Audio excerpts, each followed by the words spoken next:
What is up, everybody? Thank you so much for tuning in and welcome to a special extended episode of the Car5 Podcast. I'm your host, Joshua, and for episode 10, I will be explaining in detail what my favorite car is and why. So, as usual, let's go ahead and just dive right into it.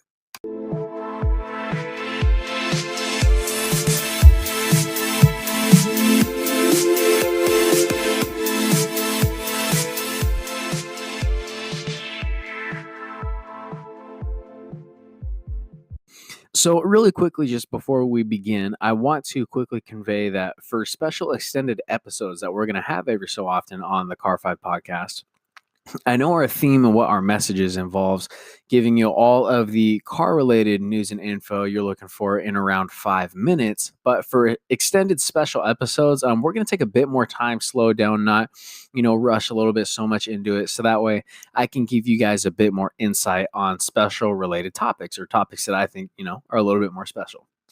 And as this show continues to go on, I definitely want to make sure that you guys absolutely get to know me better and can understand more about me. I mean, I'm the one you guys are going to be listening to. So I'm definitely an open book and would love to talk to anyone and everyone. So don't forget to shoot me an email with anything you guys want to know. You have a question about me, you have a suggestion I should be doing for the podcast, you have a suggestion of an episode I should do, you're more than welcome to DM me on Instagram or Facebook. You can reach both at the Car5 Podcast. And that's pretty much it. So let's just go ahead and get started. So what is my favorite car? Many people will probably agree with me that the car that tends to be my favorite is actually quite awesome. I haven't met someone in my life that is not a fan of my favorite car. So if there is anybody out there that happens to not like what my favorite car is, definitely get a hold of me. I would just love to wonder why. But my favorite car is, without a doubt, no questions asked, the Lamborghini Aventador. There's a lot of reasons for it. To tell you how many different variations and versions there are of the Aventador, well, there's the Aventador, there's the Aventador SV, there's the Aventador S, there's the Aventador SVJ, there's also the Lamborghini Veneno, which is based off the Aventador platform, as well as the Centenario, I believe I'm saying that right, which is based off the Aventador platform as well. And pretty much all these cars, you're going to have roadster versions of them as well. So you're going to have both coupe hardtops and you're going to have roadster versions. So that's the what. That's what my favorite car is. Now, why? Out of all the absolutely beyond magnificent brands out there, out of the absolutely amazing variations of Porsches you can get, and all the Ferraris and the McLarens, and the Aston Martins, maybe for some of you guys out there, your favorite car is a luxury car, maybe a Bentley or a Rolls Royce. For me, I'm someone that I love insane looks of a car. I love the radicalness of it. I love that exotic look. And I'm a huge fan of performance over luxury. Obviously, I love both. I'm without a doubt a Mercedes-Benz fanboy. But for me, the Aventador takes the cake. And there's multiple reasons for that. Why? Well, I was very fortunate enough to be at one of the world unveilings of the Lamborghini Aventador, which was at during Monterey Car Week in Pebble Beach over in Carmel back in the year of 2011 in August. We're currently in March of 2019. So roughly 8 years ago, I was very blessed in my life to see the unveiling of this car and seeing it for the first time in front of my eyes back in 2011, 8 years ago when I was 16, 17. Oh my God, it spoke to me. That's the only way to put it. The car just spoke to me. Upon seeing it, I can seriously remember, the first thing telling myself was, for me, it's not a matter of if I'm going to own this car. It's a matter of when. In the car, just, ever since then, the 8 years of me getting the opportunity to know this car and love this car and see this car, there's multiple reasons, One is the looks. Just in my personal opinion, the Lamborghini Aventador looks what a supercar should look like. So if I wasn't as huge as a car enthusiast as I am, and a random person were to ask me, hey, what is your idea of a supercar. Like, what does a supercar look like? Like, that to me is what I envision a supercar. So if I were to randomly sketch out a supercar, I would sketch out an Aventador, because to me it's got the crazy looks of a supercar. It's an object that will pull your eyes to it, even if you're not a fan of cars. I've honest to God met people that aren't even car people, and they're gravitated towards that type of looking of a car because it's so beautiful and it's so different and it's so amazing that it just captures your eye and you just fall in love with it. That's what the Aventador did for me. There's nothing about the looks of an Aventador I don't like. I'm not trying to sound like overly confident about that, but I legitimately absolutely love everything about the looks of every Aventador that's ever been created. So that's one of the big reasons for me, is the looks of the car. Moving on to a huge kicker, performance. Now, of course, there's supercars you can buy that are cheaper than the Aventador that are slower. And of course, there's supercars you can buy that are faster than the Aventador in terms of performance. And of course, you have hypercars and things as well. But if you look at, for the price you're going to pay and the performance of what you get, again, this is just in my eyes, this is my opinion. The Lamborghini has the performance of what a supercar should have. Not only does it look like what I would envision a supercar looks like, it also has the performance of what I would envision a supercar would have. Easily over 500 horsepower. I mean, the Aventador is, when it first came out, was 690, 700. Now you're seeing them 750, 780, 790, close to 800 horsepower. I mean, there's two beyond world famous tuning companies that will take Huracans and Gallardos and Aventadors, and they'll slap twin turbos on them. One of them is Underground Racing. The other one's Hefner Performance. You see these cars with 2,000, 2,100 horsepower. Obviously, that's a little bit of a different story. But, just stock base performance in Aventador, you're going to have between 700 and 800 horsepower. And for me, a stock supercar, like, that's what a supercar should be. It's not only going to look like nothing else on the road, it's going to perform like nothing else on the road. I don't know if you've had the opportunity in your life, for those that are listening, to drive a car with 700 to 800 horsepower. Let me tell you, once you do it, you're kind of going to want it all the time. I mean, before we get into another reason of why I like the Aventador, which is the sound, when you're going the speed that you're going, in this case, we're talking about performance, and you're traveling in that type of speed in a car that looks like what it looks like, it becomes something of, something you fall in love with. It's based off of pure emotion. Now the truth is, I will very gladly debate to anybody why the Aventador is one of the best supercars, but even I know it's not practical. It's not a rational decision of any kind.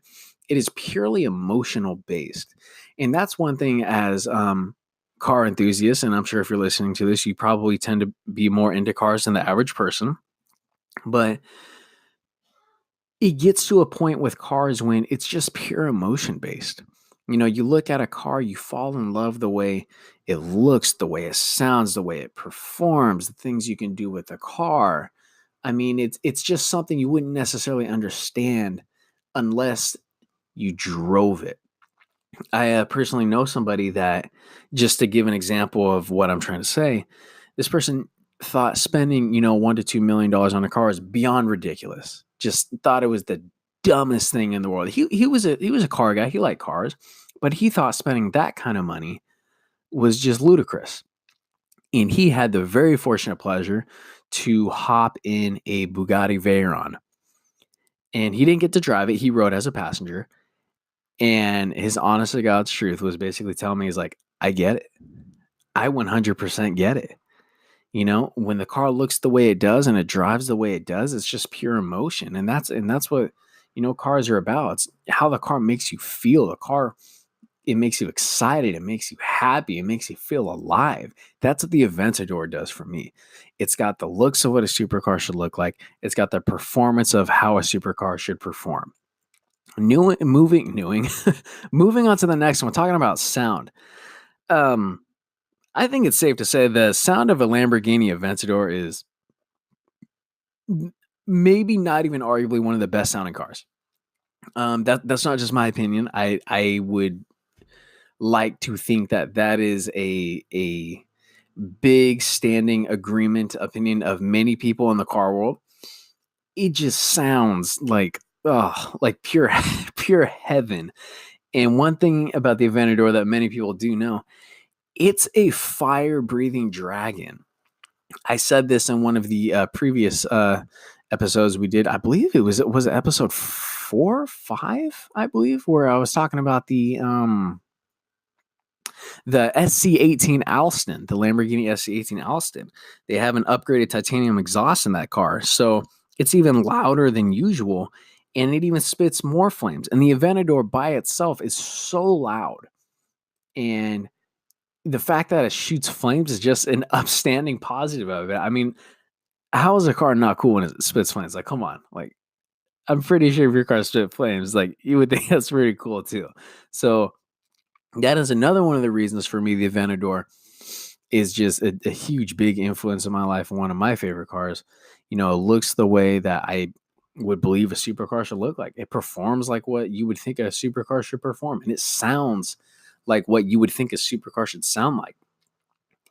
If you've never driven one or heard an Aventador, just even listening to it start, just listening to it drive, it again, like the looks of it captivates you. It grabs your attention, and it just puts a smile on your face. I mean, everything about the car just brightens you up. And that's what Lamborghini does. This is what they nail out of the park every single time. Their cars may not be as refined as a McLaren. They may not be as comfortable as a McLaren. But the thing is, if you were to ask me, would you rather drive a 720S or would you rather drive an Aventador SVJ? Let me just tell you this. I don't really care about my math homework being correct, which is what the 720S is going to do for me. I prefer having a smile on my face. Not saying the 720S wouldn't do that, because it is a beyond absolutely thrilling and amazing car that McLaren is. But the Lamborghini, what they do so perfectly is they draw you off of emotion. You know, you look at it, and like I've said, I don't know how many times now, 4, 5, 6 times, is Lamborghini are experts at creating products that give you an emotional response. And that's something they execute perfectly. And I mean, shoot, it's happened to me with the Aventador. You know, moving on to the next thing, why I love the Aventador so much, it has to do with price. You know, it's priced of what I think a supercar should be priced at. You know, it looks the way a supercar should look. It performs like the way a supercar should perform. It sounds like what you would imagine a supercar would sound like. And it's not, you know, something that's going to cost you. Well, I shouldn't say it's not going to cost you a ridiculous amount of money. You're going to get an Aventador, depending on which variation you buy and if you buy it new or not. You're going to spend easily in the mid to high 4s up to the 6s. And that's just what the car, you know, what the car costs. And in my opinion, it's worth every single penny. There's no question about it. I mean, of course, it's not going to be as expensive as the Paganis and the Koenigseggs and the Bugattis and, you know, a McLaren P1 or certain, you know, LaFerrari or 918. Some people consider the SVJ of Aventador a hypercar. Some don't. I think it has the ability and the, without a doubt, performance that is capable of running with hypercars. But, you know, that's a different story for a different time.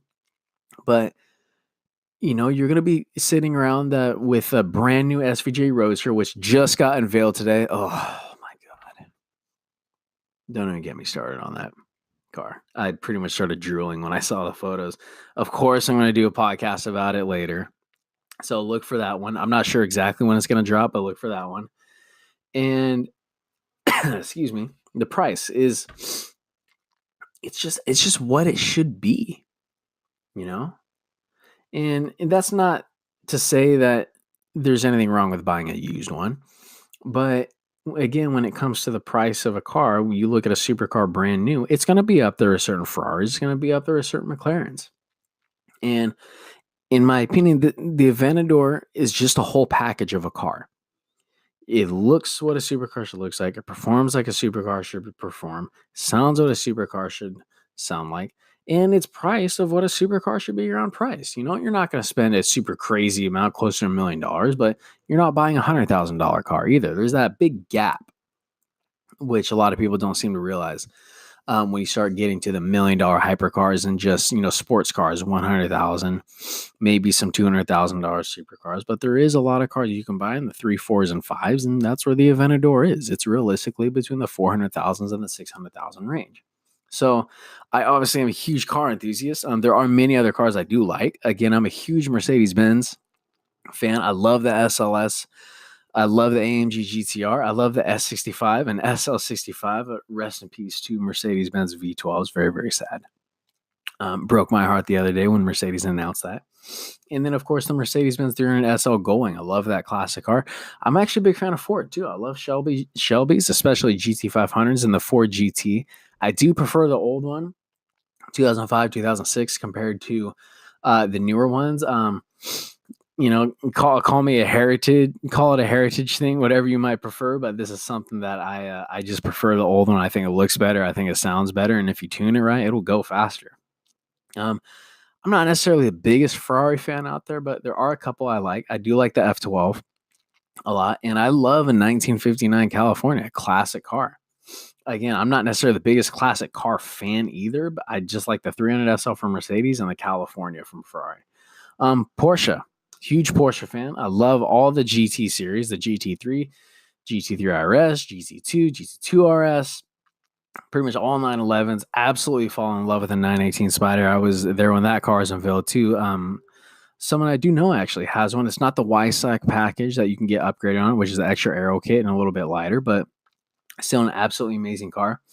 Teslas, I absolutely love Tesla. I think Elon Musk is a pure genius. Everything he does touches the gold, and he has a goal of creating a sustainable future for energy for the planet, which is he's looking out for us humans. He's an alien himself. We all know that. He doesn't have to do what he's doing, but he's trying to lead us for humanity in the right direction. Huge fan of Tesla. Love everything they're doing. I absolutely love that company. Of course, I like Bugattis. Like, how could you not? Veyrons and Chirons and the Koenigsegg's. I love Koenigsegg's. I've had the very fortunate pleasure in my life of meeting Christian von Koenigsegg. Great man, great company. Horatio Pagani, they're doing some incredible things over there. Aston Martin, I love Aston Martins. I mean, we can sit here for the rest of the podcast. I can tell you about all the other cars I like, but I'm just a big car guy. And again, that's why I wanted to create a special extended episode because, like I said earlier, as the show continues to go on, I just want to make sure you guys get to know me and you understand me and you know more about me, so you know what I'm about and you just get a better sense of what kind of my favorite cars are, what I like. And I just thought it was important for you guys to know what my favorite car was, and why. So that's it for me. Don't forget to go ahead and follow Car5 Podcast on Instagram, which is just at the Car5 Podcast. Like it on Facebook, which is the Car5 Podcast. For any questions you have, please do not hesitate to DM me on any social media or shoot me an email, which is info@car5podcast.com. Like I said, guys, I'm a complete open book. You have a suggestion for me in the podcast, you see something I can be doing better, you have a recommendation for an episode I should do, or you just have a question about me, you want to talk, I'm more than down to talk to anybody in every way. Would love to connect with you guys. Be sure to go ahead and tune in for the next episode, which is going to be March 9th, Saturday. And I'm going to be talking about, for episode 11, the McLaren Senna GTR concept. Of course, what you'll often see with when you start getting into the hypercars and they start having track versions, you're going to see concept versions first before they come out with the actual version. And realistically, they're pretty much the same, maybe minus a few engine tweaks and maybe some aero and whatnot. But that's it, guys. Thank you so much for tuning in. And please remember to drive safe. Thank you so much and have a good evening.